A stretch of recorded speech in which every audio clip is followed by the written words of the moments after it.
Hey, how are you?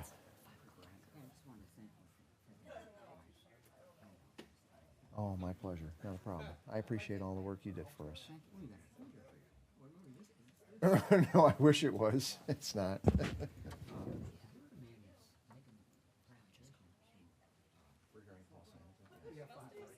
We're ready.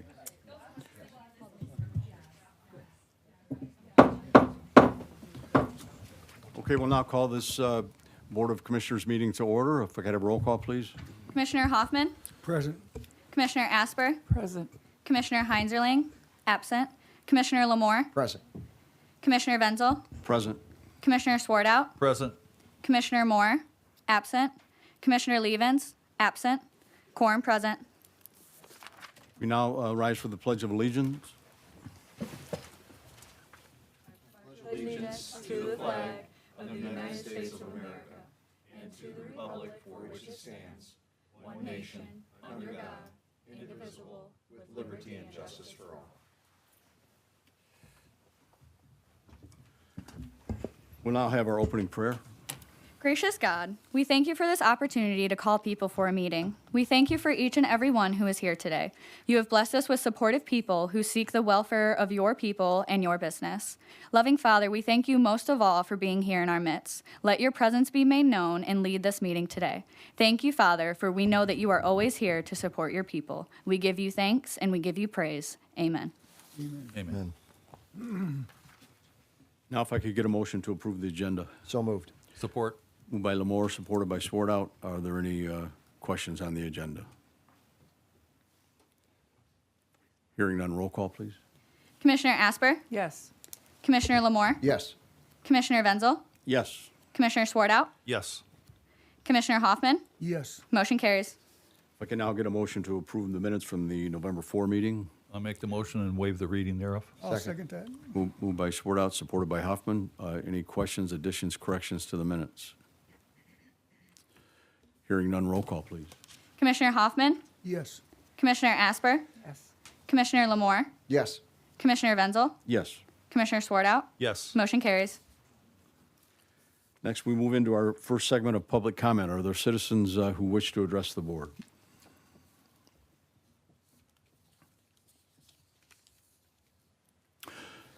Seeing none, we'll move into resolution, special tributes, and a presentation. Item number 1 is a special tribute recognizing Mr. Paul Simonton for 19 years of dedication to the Commission on Aging Board. I'll turn it over to Commissioner Moore. Thank you, Chairman. I will bring this up to the podium and read this off.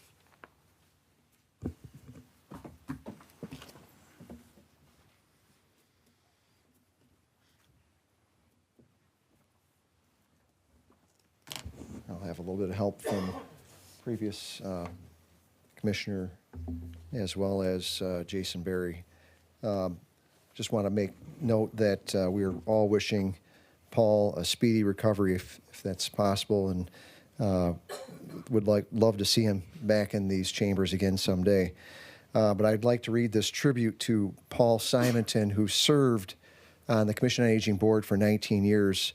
This is a special tribute recognizing Paul Simonton for 19 years of service on the Commission on Aging Board. Whereas it is a pleasure for the Monroe County Board of Commissioners to celebrate and acknowledge the accomplishments of Mr. Paul Simonton, and whereas Mr. Paul Simonton was first elected to the Commission on Aging Board in 2006 and has faithfully served the citizens of Monroe County for 19 years as a District 5 appointee, and whereas during this time, Mr. Paul Simonton has demonstrated unwavering dedication, integrity, and leadership in working toward the betterment of our community. And whereas the County of Monroe wishes to acknowledge and express its sincere gratitude for Mr. Paul Simonton's longevity, expertise, and commitment to public service. Now, therefore, be it resolved that on this 13th day of November 2025, the Monroe County Board of Commissioners hereby recognizes and applauds Mr. Paul Simonton for his outstanding dedication and for continuing to bring pride to Monroe County. Be it further resolved that the board offers its deep appreciation for Mr. Paul Simonton's tireless efforts and dedication to the county's citizens. This resolution is offered by myself and supported by Commissioner Dave Wenzel. I'd like to have Jason give a few more words regarding Paul, because he was at all the meetings with Paul during the time that he served, and I think he has some added words that would be more appropriate. Well, thank you for that, and thank you, commissioners, for recognizing one of the board's longest-serving members. The Commission on Aging's mission is simple. It's to prudently spend public dollars to promote the health, dignity, and independence of Monroe County residents 60 and over. The mission is a sacred trust with our community, and Paul understood and upheld that almost better than anyone. For nearly 2 decades, he brought a dynamic blend of passion and intellect to this board. Paul never saw his role as an imposition. He saw it as a vibrant opportunity to impact seniors' lives. What truly set his service apart was his profound commitment to critical thinking and accountability. He met every proposal and budget request with forensic scrutiny and not cynicism.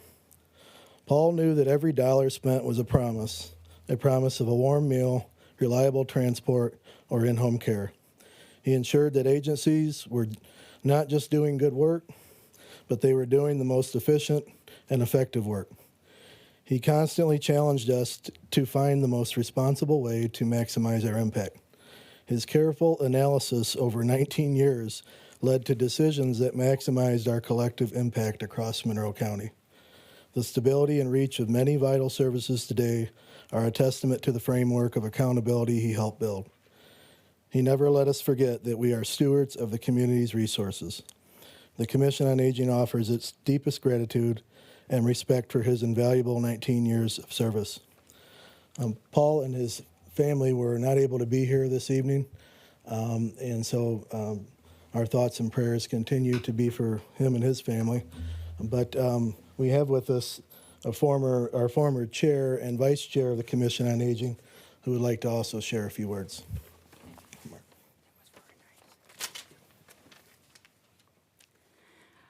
I'm Marty Kaufman from Frenchtown Township. I served 29 years on the Commission on Aging, the last 19 with Paul Simonton. From Paul's first day on our board, he was quite influential. On that day, we had a huge fight. Then we realized how much we agreed on important things. Many times at meetings, Paul would make comments that I was about to make. At the time he joined the board, he was the head of probation. He kept the board on the straight and narrow and made sure we followed our own rules. He also worked hard to keep the service providers on the straight and narrow. On several occasions, he led successful efforts to correct serious abuses by major service providers. It took a lot of courage for him to do this. This led to better services and saved many tens of thousands of dollars of senior millage funds. The high regard in which you hold the Commission on Aging is very much due to the presence of Paul Simonton on the board. Thank you. In closing, really quickly, I would like Marty to stay up here real quick if he would. I'd like to, if you could, in lieu of Paul not being here, if you could accept this plaque on his behalf, I'd really appreciate that. Sure. And if need be, we can find a way to get it to him. We appreciate that. But thank you very much. Thank you. Thank you very much.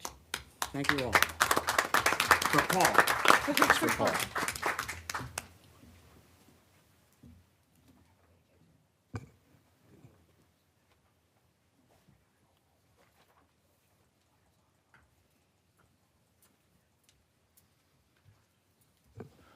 Next up is a presentation from Mr. Chris Westover, Environmental Health Director, regarding the Sanitary Code of Appeals Board. turn it over to you. Good evening, everyone. Thank you for having me. As you are probably all aware, we have what is called an Environmental Health Sanitary Code Board of Appeals. It's one of the several boards that you as commissioners fill. At the request of the chairman, I'm here to present a little bit on what happens at these particular meetings because we are having a heck of a time filling a couple of open spots. Historically, we've done this in-house. I've just made suggestions to our staff. They make suggestions to me. We reach out to Monroe County citizens to see if they're interested in serving on a board like this. We have not had much luck this year. So I just want to summarize pretty quickly here what this board is about. And then if the group here has any suggestions, you can send them directly to me and I can give them more information on what it entails.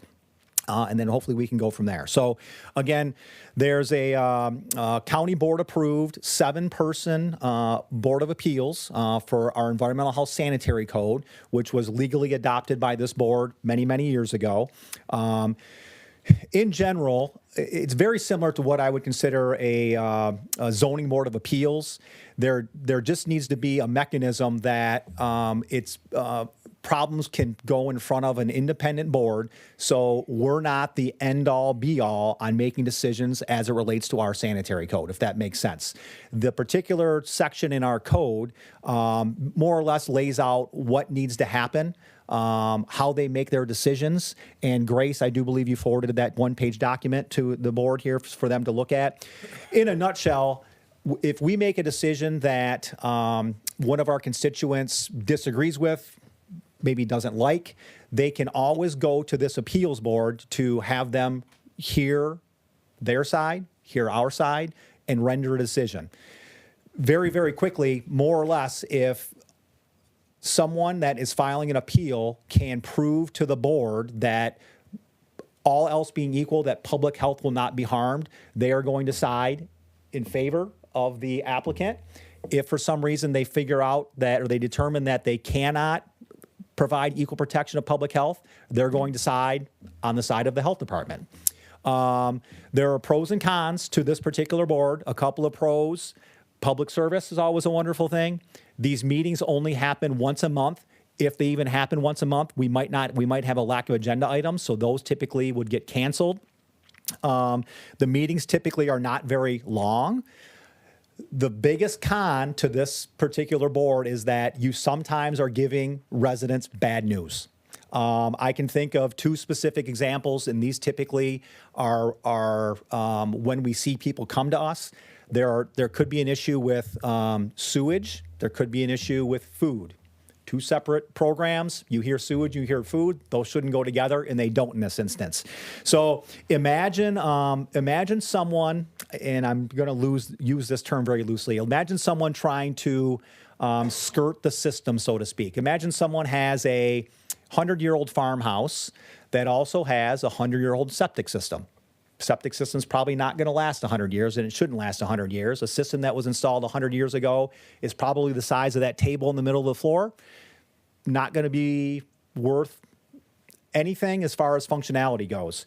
So now picture this house. Someone comes in and says, I'm going to demo this house. I'm going to put in a 3,000 square foot home, but I want to use that existing system. What's the health department going to say? No, you can't do it. They have their right to say, I don't like your answer. I think you're full of it. I would like to sit down in front of an appeals board to have them hear this. That would be a perfect example of that would be one example of what might happen. An issue with food might be, we have ramped up enforcement where we do we call it an office consultation, then we call it an informal hearing, and then we might have another informal hearing. This might take 18 months or 2 years to get to this point. If we're not getting an owner, a person in charge at a restaurant to get things to where we need them to be as far as the federal food code and the Michigan food law goes, we might put stipulations on them that say you can no longer rapid cool. So imagine a big restaurant, right, where rapid cooling more or less means I'm making something today to serve tomorrow. Okay, so you've got to make sure it gets cold enough, quick enough, right? So if they can't do it correctly, we might say you can no longer rapid cool. So imagine a huge restaurant that needs to par cook soups, sauces. You know, you might get someone that does something like if they have a big like rib night and they've got to make a bunch of ribs the day before, then they finish cooking the next day. If they're not doing that correctly, we're going to tell them you can no longer pre-cook something and rapid cool it for the next day. That's a big hit to some places that are not making things from scratch. So we would recommend, hey, you can no longer rapid cool. They're going to say we need to rapid cool. We're going to have all this documentation. In fact, Mr. Graham over here, our legal counsel, has sat in on a couple of these formal hearings. He's reviewed our documentation. I think has sided with us on these instances. But so again, the con here is that you potentially could get someone bad news, right? So again, going back to the one with the septic system, new house goes up, they want to use the old system. We say no, they don't understand why. And then the appeals board would say, yep, you have to put in a system based on health department specs. Costs money. These new ones, for those of you that live in rural areas, you drive around, those big hills that you see in people's yards. I'm looking at you, Commissioner Asper, in your area. You see a lot of these humps in the yard. That's our septic system, right? Codes change, right? Science gets better. We want to protect our groundwater, so we keep those things nice and high out of the ground nowadays. The ones that are 45, 50, 60 years old are all right back in the ground. Those are the ones that we say, yeah, you can't use a new house, put a new house up with the ones that are, that old. So that's really all I have. If, again, I'm just looking for suggestions. Over the years, we've had plenty of different dynamics. The old drain commissioner, Dan Skafansky, used to sit on this. Don Link, who was in water and wastewater with the city of Monroe, has been on it. We used to have a sewage contractor. We had a person that used to manufacture septic tanks sat on this committee. Members at large that may or may not have some expertise in some of these spots. But again, we've got a restaurant owner currently on the appeals board. We don't need expertise in those areas. We really want someone that's got some vested interest, but it does help if you've got some knowledge of some of the programs that we run. So if any of you, again, have an idea, recommendation, you can send them my way. And I'm open to questions now if anyone has any about what we do or what that board does. Any questions? Yes, Dawn? This question kind of takes it away a little bit from the sewage or food type of stuff. But I notice it talks about no health hazard, meaning no substantial health hazard or nuisance is likely to occur as a result of a variance. Is there some board that would handle the types of things that are coming out now where they had wanted to do injection wells and then they wanted to do, like DT wants to bring in, be able to sequester carbon dioxide and then, things like that and data centers that have noise, which is also a health concern. Sure. Are there any, I know the governor is trying to kind of force stuff to happen, but I just don't want us to go the way of when they told us with the 5G and all that we had nothing to say in our community about how many towers they put up or where. So. Sure. Our jurisdiction doesn't extend quite that far, but I can tell you that, and some of the commissioners here, specifically Commissioner Hoffman, will remember when we met out at Summerfield High School during the fracking craze, so to speak.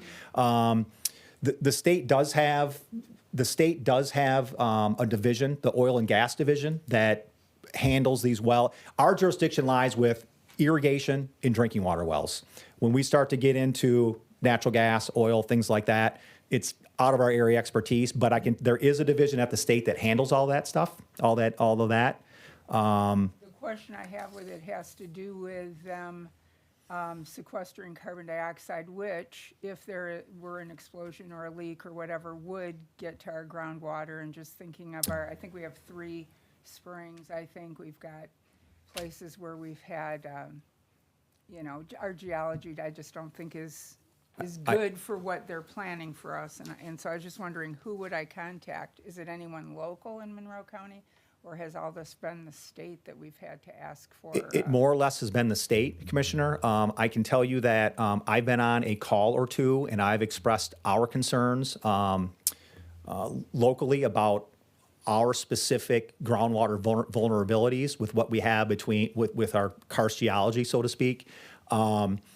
The answers that I've seen have all been, this has been done before. We've never had issues. We'd call it grouting. They grout a well. So more or less when someone drills, they go very, very, very, in this instance, the sequestering, they go very, very, very deep into the ground. And as this casing goes in, after the casing goes in, they put, we call it grout, around the outside of the casing. So in theory, nothing should be contaminating the ground going down into that aquifer, and nothing should be coming up to potentially contaminate aquifers that are higher than the aquifer that's being drilled in. With this particular well, they're going thousands of feet deep. So most of the wells in our county are, older wells are 60, 80 feet. The wells that are going in now typically are triple digits, like 100, 120, 140, 160 feet. I'm probably not answering your question, but the answer on these specifics, unless it's a drinking water irrigation well, it's beyond our area of both expertise and jurisdiction. Yeah, I'm just concerned because this is liquid carbon dioxide, which means it's kaboom. I understand. Yep, okay. One quick question, please. So engineered beds are required with new construction then only? No more below ground? Engineered beds are, our description of engineered beds would be when you have what we call unsuitable soils. So if you have clay, so very simply, sand is good, clay is bad in this instance. So you can still use a standard bed if you got the soil to perk? And we do not need engineered plans when you have a suitable lot.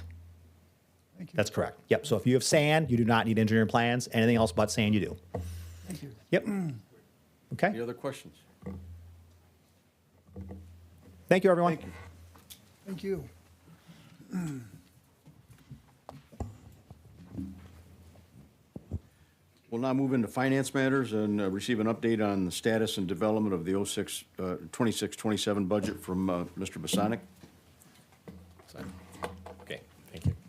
Good evening, Mr. Chairman, Commissioners, members of the audience.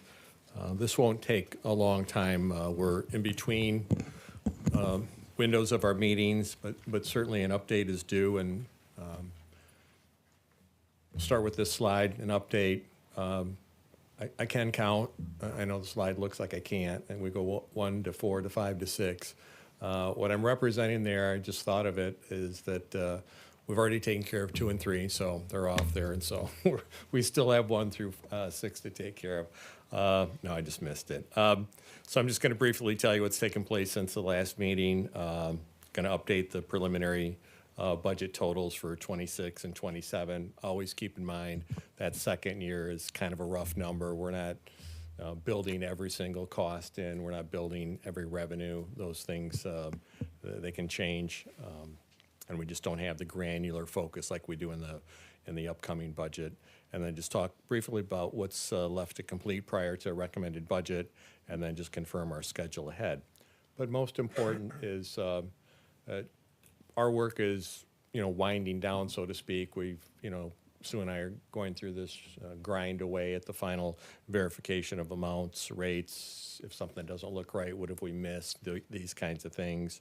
And then that just rolls into reviewing every fund in the cost center that we received, again, after input from all the departments and offices. And so we're in agreement with their revenue estimates, our revenue estimates, from Jesse's office to our office to every department that generates revenue in some fashion, and the 220 plus line items of revenue, we're good on those, and then total to the bottom line. So on November 4th, we had a shortfall of $624,000. Today it's $560,000, so we're about $64,000 of closing that up. And then our item for this evening's meeting primarily was to address the various models so that we can decide where we're going to go with the 911 surcharge. And so let's talk about that. I've created 4 scenarios for you to look at to give you an idea. We're presenting these annualized, okay? It's because I want you to understand that the surcharge goes into effect on July 1 through June 30th. And so instead of getting into these half years and the rest of it, the impact whatever you decide, should be looked at from an annualized basis and looking at it from the county's budget. Otherwise, we have enough trouble with the state fiscal year and our fiscal year matching those up. And so the scenarios that we've created are, number one, maintain what we're currently doing. And that's the number that I gave you where the shortfall is today. If we maintain the $2 surcharge that was approved earlier this year, went into effect in July 1, and rolled that forward through the next year, that's the budget shortfall that we would have, very manageable. Scenario number 2 is reducing the surcharge to $1.44, which represents then about $1 million transfer in from the general fund to keep the central dispatch budget whole. Scenario number 3 is to reduce it to $1. And if you take $1, I'll get to the next one, too many numbers. And then the 4th is just eliminate the surcharge completely. So at the bottom of this slide, we tell you that we're showing the presentation of the dispatch budget, the effect then on the general fund budget as both the transfer in from the general fund and what that budget shortfall looks like. And then again, we're annualizing this to the county budget, not necessarily how the surcharge rolls going forward. So let's look at scenario 1. That's where we're currently at. The local 911 surcharge based on the $2 surcharge is the $3.55 million. There's some other service charges that are in there that are, nominal. Then you have the state 911 surcharge money that flows in across the state to various dispatch centers. They also receive training funds. So that becomes then the total revenue into this fund. And the 911 or the central dispatch is a separate fund. And then we show you at the bottom, here's, the difference, the number of devices. The number of devices times 2 gets you to the 3.55 million. And then, with this, here's the effect on the general fund. There would be no transfer in from the general fund. So that's 0, and this is what the general fund shortfall would look like under that scenario. Scenario 2 is to reduce the surcharge to $1.44 a month. And so when we do that, here would be the new revenue that goes into the central dispatch fund. All these other numbers stay the same. We would then pick up a little bit of fund balance carry forward within the central dispatch fund, and then the transfer in from the general fund, which we've talked about before in the prior models, $1 million. And when we drop down, here would be the effect on the general fund. We are already at we are at 559,000 shortfall. We're just simply adding $1 million to it. Pretty easy math on that. Scenario number 3 is to reduce the surcharge to $1, so cut it in half. 50% of what it is currently. So easy math, you have 1,775 accounts or devices that are 1,775,000. $1 each rolls through. The transfer in, then we have to, it's 50% of that reduction we got to make up. So that's what the transfer in would be. And then this would be the shortfall to the general fund going forward. Scenario 4, if you eliminate it, then there is no local 911 surcharge. That's zeroed out. All these numbers carry forward, and the transfer in from the general fund, you're essentially replacing the surcharge. So whatever the surcharge was, the general fund has to make that up, and that would be $3.55 million.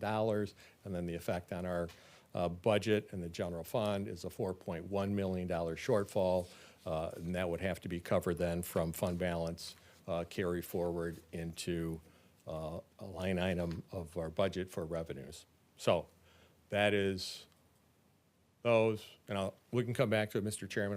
I'll just roll through that. So we're preparing for the public hearing on December 9th, providing everything else goes as planned.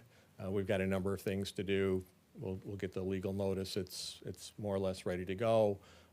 We've been working on the budget resolution to incorporate all of the items that are part of the budget and change year over year.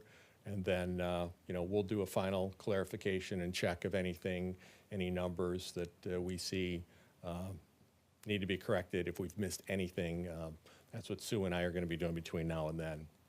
And so tonight, giving you an update on the budget, really specific to the 911 surcharge. I think we're confirming that we're moving forward with the budget and the work that we need to do. We've got a few things that we're going to do yet the rest of this month and get prepared for the public hearing. The public hearing then will be published, and we would hold it on as part of your meeting on December 9th and be ready to go and adopt the budget. And then after that, we load the budget into the new accounting software, financial management system, so that when departments begin on January 1, we are current with the current year budget and those resources loaded in there. So with that, Mr. Chairman, where would you like to go? Well, first of all, questions from members?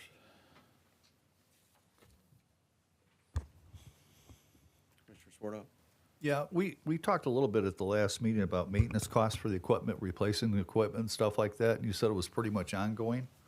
So realistically, which way should we go? What would your recommendation be, to go to the $1.44 first? So there's a couple of different matters of the technology and the capital investments that annually go into the central dispatch. So they have ongoing issues, whether it's the consoles, the regular scheduled replacement for that. There's technology in the back room from telephone recording systems and all of those things. But the other side of this is what's out in the field. And when I say what's out in the field are the mobiles and the portables for all first responders. And it's about 1,200 that we replaced the last time. When we do this, collectively, what we don't want to do is, well, Commissioner Asper, we're going to replace all the radios in your district, and Commissioner Moore, sorry, we're going to get those in 2 years, even though you're running maintenance. So we've done this all in one full lift for all first responders. The last time we did this was the 2019 purchase year of it. In late 2018, we put everything together, and that was a little over $4 million. Cost of the radios have gone up. If we did this tomorrow, I would venture to say that cost is probably closer to $6 million, $6.5 million. And so that's part of what the surcharge can pay for. And so that's one of the uses of it. It's not just to run the 911 center, staffing in those operations. We also use those funds to replace our communications equipment for our first responders out in the field. But there are other things. I don't want to delve too much into it. Don is here, but there's ongoing investments in the technology in the 911 center. Probably as much as any of our departments, maybe the sheriff's department's right there in terms of the use of technology and how they depend on that. And so those are some of the uses for that. Did Vice Chairman answer Lee. your question? Okay. Is it safe to say, Commissioner Swartout, that you're comfortable with the surcharge, seeing its connection to maintaining that equipment and being directly related to 911, that it's a necessary surcharge that provides a public service function directly related to the surcharge that should continue? I think so, and I think Because that that's- probably affects our ISO rating too.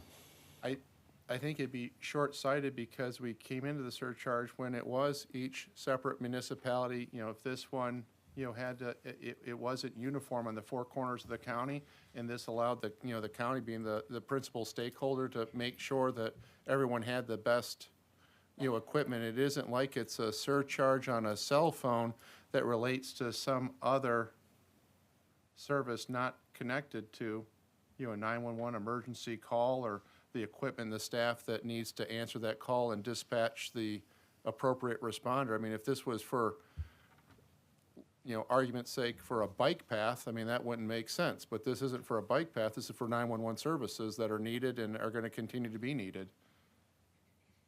So I'm scenario one. So you raise a point that I think, our ideal with the surcharge when it came to be was kind of to that point that you're talking about. We have communities within our county, as you have communities across the state. Some have resources, some don't have resources.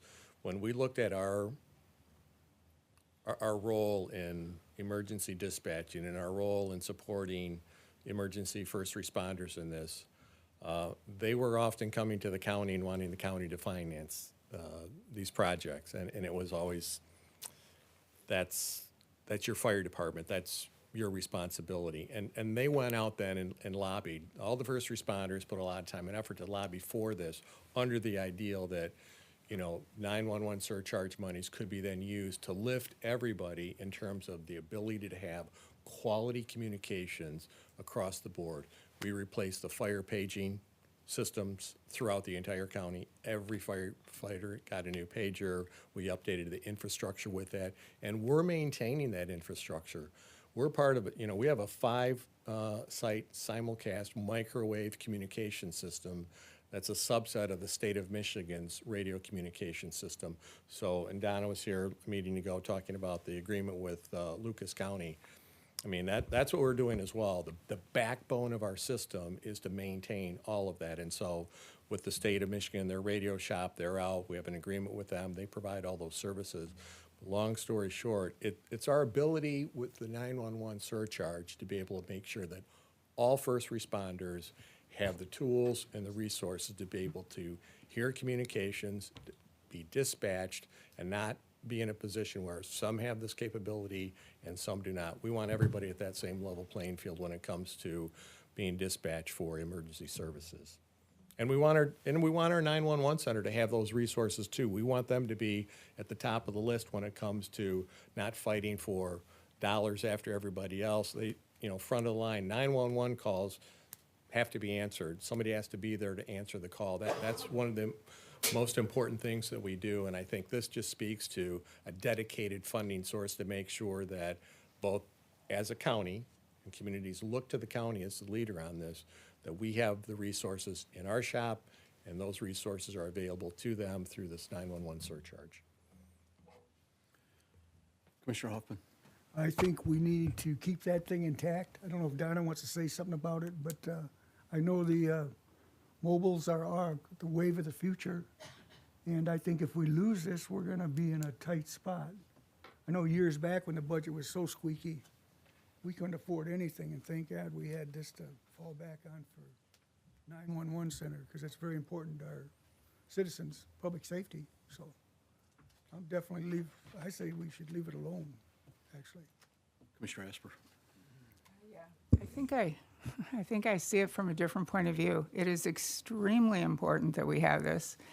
But it seems like the more important something is to the safety, which to me, government is to keep the citizens safe. That's one of our primary jobs, is to keep them safe and so forth. But the more necessary a service is, the more I think it should come from the tax dollars instead of being an extra or a surcharge or a millage or whatever, because that's really the way that government does what they do, which is to take your money and then the next time take more of your money and then take more of your money. And so what ends up happening is we provide all kinds of very nice services to our constituents and our residents. And then the things that we really, really, really need, we basically say, well, but if you want that, you've got to do this surcharge or you've got to do this millage or whatever. So I think this is all really backward. It's very beneficial to government because they can always get what they need because they leave the necessary things out there to be a surcharge or a millage. And that's how we get around, we had a limit supposedly on our taxes for our property, that it couldn't go up over 5%. But these are the ways that government gets around limiting the amount of taxes on the people. So I'm not saying that we should completely wipe it out. I don't think it would be responsible to just eliminate it without easing things out and finding out the different ways that we should be funding this. But this is essential. And in a way, it's not really fair because if you've got a home that has 5 cell phones in it, they're paying one amount. If you have another home, they're paying for just one cell phone, and they both get the same services if the fire department shows up. So, I mean, I know we can't make everything perfectly fair, but I'm just saying that I think the more essential something is like this, the more that we should use the money that the people actually paid their tax dollars for. Any other questions? Commissioner Lamore? No questions, just I support number one as well. When you purchase a cell phone, that gives you the ability to dial 911. So why shouldn't you, in essence, have to pay for that service? So I think that by having the $2 surcharge on it already, indicates that we're not increasing it, we're keeping it the same, and we're basically going to benefit the whole system versus just saying, well, you know, London Township, you don't matter. We're just going to bypass you, but we're going to give better service to you. No, I don't agree with that. Countywide, we need to be equally well in serving our constituents, and I think the only way we can do that is to keep the surcharge and ensure that we have the best of equipment available to all of our residents. Other questions or comments? Mr. Bosanic, at the last meeting, you mentioned you used $1.44 per device to get to a $1 million reduction, right? What's the motivation behind that? I mean, It was just, you know, from the earlier discussion when the resolution was passed in maybe May or maybe before, maybe the April meeting, there was discussion about, you know, when we do the budget, like to see something where that surcharge is not the full $2. And so we thought, well, when you do the $1.44, it's easy to see that we didn't want to get into, you know, $859 and $900, you know, $1 million is just easy to kind of see the impact. So if you reduce it by that, you know, we can easily see, okay, here it's just $1 million. You're adding, I don't want to say just $1 million, but it's easy to see that reference. We could have picked $500,000 as a number and reduced it to, you know, a buck, you know, 75 or something like that. So, but there's no rhyme or reason correlation other than our reasoning was just make it simple so that all stakeholders could kind of see the impact. If it went down this, here's what it would mean to our ability to fund that. If it went, you know, something else, we're showing you these other models in this evening. okay. And to Commissioner Asper's point, by reducing it to $1.44 per device, now you're sharing the burden with taxes and also with the surcharge, so that and I agree that it's a critical service. So I suppose maybe that's the logic behind if you went from $2 to $1.44, that the burden is going to be picked up by just the general tax revenues that come in.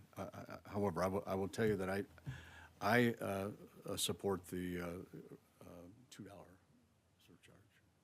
You know, when the discussion took place about the idea of a surcharge and how could we fund our central dispatch, how could we help emergency first responders, our firefighters, you know, whether it be the paging systems, you know, replacing the radio systems that needed to be replaced. Look, the original radios came from a $6 million grant that we wrote and we received, and that came after 911. So the state had money. We got a federal Emergency Management Division grant for that. The county then matched it with $3.6 million, and that put us into the 800 megahertz radio system with first responders getting all brand new radios. But they needed to be replaced. They were coming up, and so the discussion was what was the best way to come up with a financing mechanism, a vehicle. How are you going to cover this and have it sustainable over time? And the debates were back and forth between surcharge and millage, surcharge and some millage. And at the end of the day, the correlation, and I think it's been already addressed this evening, but just to reinforce it, the correlation between the value of my home or your home or somebody else's with a millage rate to pay for something else, policymakers at the time didn't see that as the correlation. That's a separate argument whether we should be doing it or not. But the decision was made that, okay, we want to do this, how best to finance it. And so that discussion about millage and somebody's property value going up for paying for the service rather than the surcharge. And we looked across the state. What were other communities doing? How are they financing it? And we landed on the surcharge, and that's why we're here, and that's what we've been using since it went into effect, I think, in 2018 or 19. And it followed after the radio replacement, which, you know, we'll be coming up on that again, I would say, in 2 to 3 years. We'll be ready to, you know, as radios start to fail, as we start to talk to first responders, fire, and go to the fire association meetings, hey, our radios were... Every time we turn around, they're into the shop or something. That's telling us, they're signaling, okay, we need to start putting in place a plan. And what the county has done is to continue kind of this financing model in a much broader scheme. The county has advanced that money to pay for all of those radios. So we paid the $4 million. It'll be 6.5 or 7 million. We'll pay all that up front, and then that is repaid back to the county through the 911 surcharge. So we finance it. We don't have interest costs that we're not paying, saving on that. We get a much better discount because we're negotiating. Yeah, there's a state contract price, but we negotiate another price, and I can show you what we saved on the last time. And it just works. You know, it works best when we all work together. And that's just a broad example of the county's leadership and its financial capacity to do some of these things. And so your ask tonight is for us to take action on one of these three scenarios. Tell us yea or nay. Tell us, like, no, maintain the surcharge or do something else. We just need that so we can start putting the rest of the finishing touches on the budget and know where we're going. And so Donna can sleep at night. Vice Chairman Levens is suggesting a quick poll of members, leaving the surcharge as it is. Were you asking for a petition, were you asking for a motion, or? Actually, that's not what was on the agenda, so point of order, we didn't say, it just says. You want to no say action interest show, required. the interest show. We're Yeah, we're He's just looking missing for some people direction. tonight who- And I'm not, let me do it this way. I'll make the decision, so you're not running afoul of your rules. I'm not hearing any objection to maintaining the surcharge. And with that, Mr. Chairman and Commissioners, we're going to prepare a recommended budget that includes the surcharge as it is. And if anything changes, you can always act later on it. Fair enough. But we need to be able to do our work. We've got precious days ahead to get things done, and we don't want to have this hanging out there. We need to finish some things up in a budget. Very good. I guess I would just, going forward, I think what was the problem with this for possibly even Commissioner Moore and myself is that when we do these things, we a lot of times say, oh, this is when we get this done, then it's over with. Just like they do with millages. They go, oh yeah, this is for this. Instead of saying, okay, now we don't have any more millage. Oh, now we need this amount. It's a smaller amount. And then you initiate something else. It's just very hard trying to be an honest person saying that something was going to be temporary and then having it end up be permanent.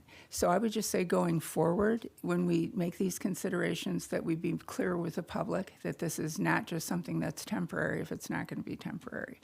So, and to your point, you made some very good arguments for why it should be this way as opposed to, say, somebody having a huge house and I wasn't talking about raising our taxes. I was just saying maybe we should always make sure that we're just covering those services that the people want and making sure that the ones that are the most important are actually covered by their taxes instead of some other mechanism. Sure, Mr. Chairman. I'm not advocating one way or another. I'm just giving you kind of the history and the context. And this, to the point, Commissioner Aspert, that you raised and Commissioner Moore raised, the idea that this was temporary. Don and I had that conversation. I'm not sure where that came from, at least in the context of the surcharge itself. The surcharge was there to pay for all these services that we can pay for under the law, under the surcharge. That wasn't temporary. Whether there was a question at the time about paying back the radios at the surcharge and the $2, it may be something related to that. But that's, if somebody made that conveyance, it shouldn't do that because I don't know what the future holds. We don't know, we can say something today, 2 years from now, 3 years from now, so much can change. And so I would never make those commitments that, yeah, it's only going to be temporary and we're going to change it. It's here to do this. It can always be evaluated, but I would never make the commitment that it's only going to be temporary. No, you can always look at something, but a conveyance that it was going to be temporary, now we're not doing that. I'm not sure that was presented, but forget about that. We're moving on. Thank you, Mr. Chairman. Thank you. Commissioners.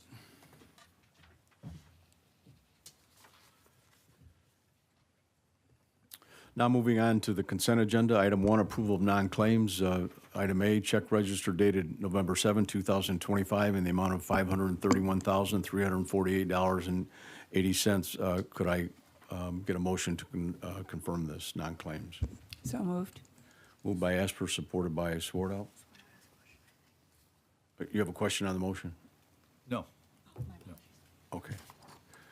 Are there questions on the motion? Hearing none, roll call, please. Commissioner Lamore? Yes. Commissioner Wenzel? Yes. Commissioner Swartout? Yes. Commissioner Levens? Yes. Commissioner Hoffman? Yes. Commissioner Asper? Yes. Motion carries. Under Communications, Item 1, letter dated November 5, 2025, from Honorable Michael Brown, First Judicial District Court, requesting approval for Mr. Michael D. Lieberman as Attorney Magistrate for the First District Court per the Local Administration Order 2025-03. Could I get a motion? I'll make that motion. Moved by Huffman, supported by Vice Chairman Liebens. Are there questions on this motion? Yes. So, Mr. Chairman, I put on your desks this resolution. The resolution really, even I admit, doesn't do anything more on its face than the motion would do. However, we've had litigation, if you can believe this, in the past where someone tried to call into question all of the actions of the magistrate because we didn't have such a resolution. So, so in the last 5-10 years and going forward, we want to have a written resolution that the district courts will all have access to. That's why I prepared the resolution. Says the same thing. Very good. And I did talk to the judge about it, and he was in favor of it. Okay. So we're good with the motion as is, Yep, Mr. we're Graham? adopting the resolution. Oh, okay. Roll call, please. Yeah, the motion is to adopt the resolution. Yes. If everybody agrees with that. Do Hoffman and Levens agree to that? Yes, I agree to the clarification of the motion, that we're accepting the communication, we're approving the request for that district court magistrate with the understanding that in addition to that approval of the position, the communication, that it'll have a complementary resolution to, solidify that appointment to prevent any legal concerns. Yep, thank you. Yep, that's good. And Commissioner Hoffman, you support that? Yes. Okay. Yes. Commissioner Wenzel? Yes. Commissioner Swartout? Yes. Commissioner Levens? Yes. Commissioner Hoffman? Yes. Commissioner Asper? Yes. Commissioner Lamore? Yes. Motion carries.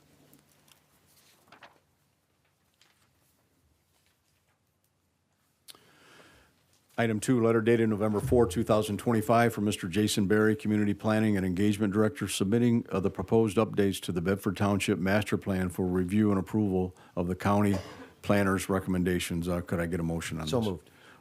Moved by Lamore, Second. supported by Asper. Are there questions on this motion? Hearing none, roll call, please. Commissioner Swartout? Yes. Commissioner Levens? Yes. Commissioner Hoffman? Yes. Commissioner Asper? Yes. Commissioner Lamore? Yes. Commissioner Wenzel? Yes. Motion carries. We have no public hearing, so we'll move into old business. Item 1, MIDC matters. I have nothing for it this time. We had our update from the forensic examiners indicating they needed that additional time to mid-December to complete their review. So as we await, I just asked to stay on for old business, so we have it for the next agenda coming up and await that final report. Thank you.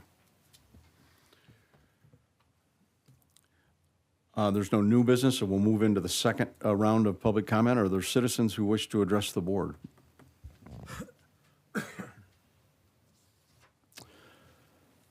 Seeing none, we'll move into, there are no announcements, we'll move into members' time. Commissioner Swartout? I'll pass. Commissioner Lamore? I'll pass. Commissioner Asper? Have a good evening, everyone. Commissioner Huffman? And I'll say real quick, I know we had an election and we got our new man out there just waiting to hit the seat. So congratulations, Dale. That's it. Vice Chairman Liebens? Nothing further this meeting? And I'll pass. The meeting is now adjourned.